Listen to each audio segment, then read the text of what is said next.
Hey, Tony Gaskins here. Want to pop in and talk to you today. Really just about changing your mind.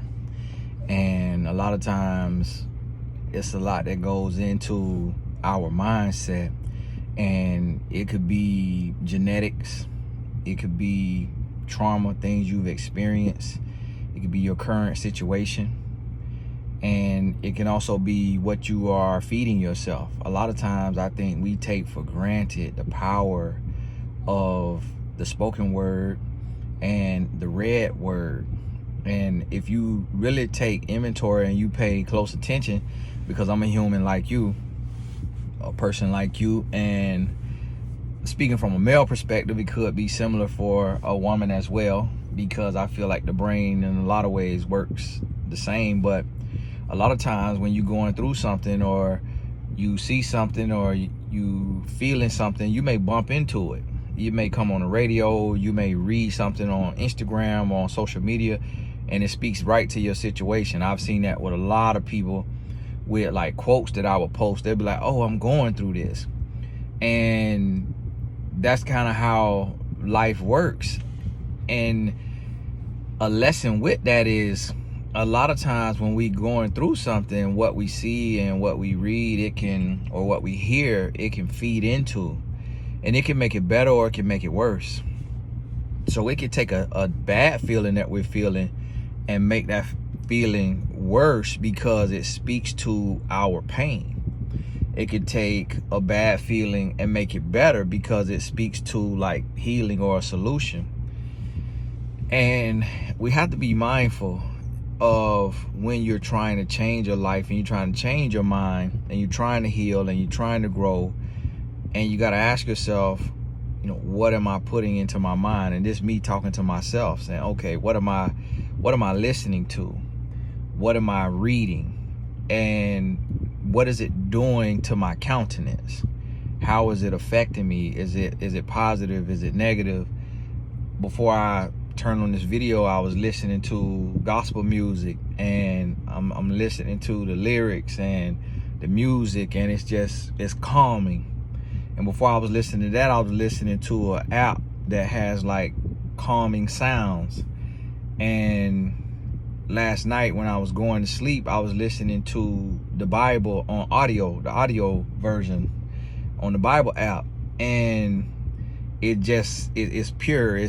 I'm learning about God. I'm learning about his people. I'm learning about the creation of the world and Jesus. And so I'm changing that input. Now, earlier in the day, one of my mentees sent me a rap song because I was talking to him about my son and the rap music.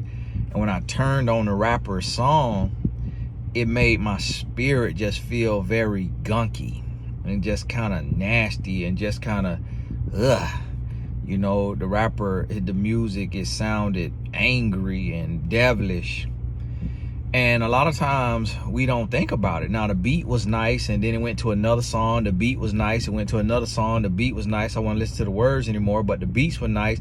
And I wanted to keep letting it play because it, took me back to the day. I went feeling like a little goon a little bit. And so that's what it does. And we're not thinking about it because it's going into the subconscious. And your conscious mind, you got to refute what you hear or accept what you hear, because the subconscious mind really doesn't know the difference between fact or fiction. It just hears it and believes it and starts to move toward it. So a song could make you depressed without you even processing it, or it can make you feel good and make you want to dance without you even processing it. And it's a lot that goes into that, and it's a lot that goes on. And so we have to be mindful of these things when we changing our mind and changing our life, and be mindful of our input. I believe I heard Zig Ziglar say, I don't know if he got it from somebody, but he said your input will determine your output. And the rest of it say your output will determine your income, but we're not even talking about income, just talking about your output. And so I noticed that a lot of times with people, if they're feeling down and they feeling a certain way, they'll read something and it'll make them feel even more of that. And I remember like there was this trend on YouTube some years back, and like all of the YouTubers were talking about they're so sad and they're so depressed, and they were doing videos about it, about just being depressed. And so a lot of the youth started being depressed because they're watching their favorite creators say, oh, I'm depressed, I'm going through. And then so now the youth, they start saying, oh, I'm depressed, I'm feeling depressed. And then I remember it happened in my family with a family member, and she was young, and I remember calling it out, and I called it out, her mama called it out, you know, we called it out, and we didn't feed into it, and we addressed the input. And when we changed that input, it wasn't long, and we put in some new, you know, stimuli. It wasn't long before she was feeling much better, doing much better, just vibrant. And I think it was really the situation. See, a lot of times our situation is not ideal, and we get down about our situation. And so her situation, she was broke. She didn't feel like she had money to do anything, to buy anything, to go anywhere. And that could put us into a depressed state. You know, I go through that. I'm pretty sure you go through that as well. When your money funny, when you ain't got the budget that you want or need, that could put us into a depressed state. And it's mental, because we counting what we are lacking and not what we have. We're not counting every blessing. And you know, that's a thing. And when we start to look at the external, and we look at what other people appear to have that we know we are lacking, not realizing or knowing if what they appear to have they actually have, but we do know for a fact what we don't have. And that is what one gentleman, a pastor, told me. He heard another pastor say, comparing your behind the scenes to someone else's highlight reel. And that's so real, because that's what our world is all about.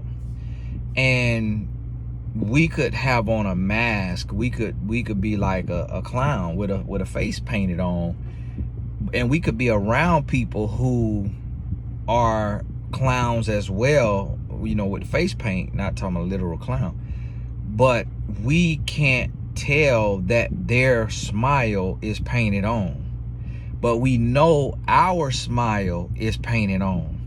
So we look and we say, oh, they are happy and I'm not happy.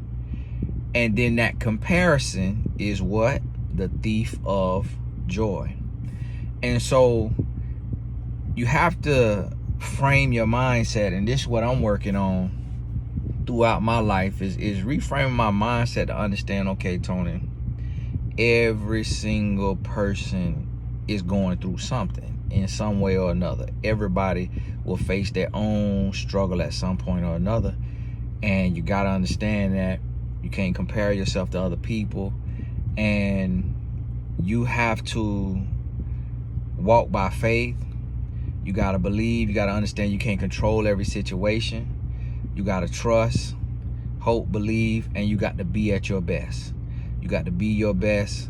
You got to walk with the love of Christ. You got to put that love in you. You got to exemplify that love, give that love, show that love, lead by example. You got to do those things. And if you do those things, everything will fall in place. Everything will fall in place. And what don't fall in place, then it's not on you. So just what I'm telling myself, and I want to share this with you, because a lot of times our self-talk is so junky, so filthy, and then what we watching, what we listening to is also bad, and then that's breaking down our life. So think on this, you know, really get that in your spirit, spend some time with it, and see if you can identify.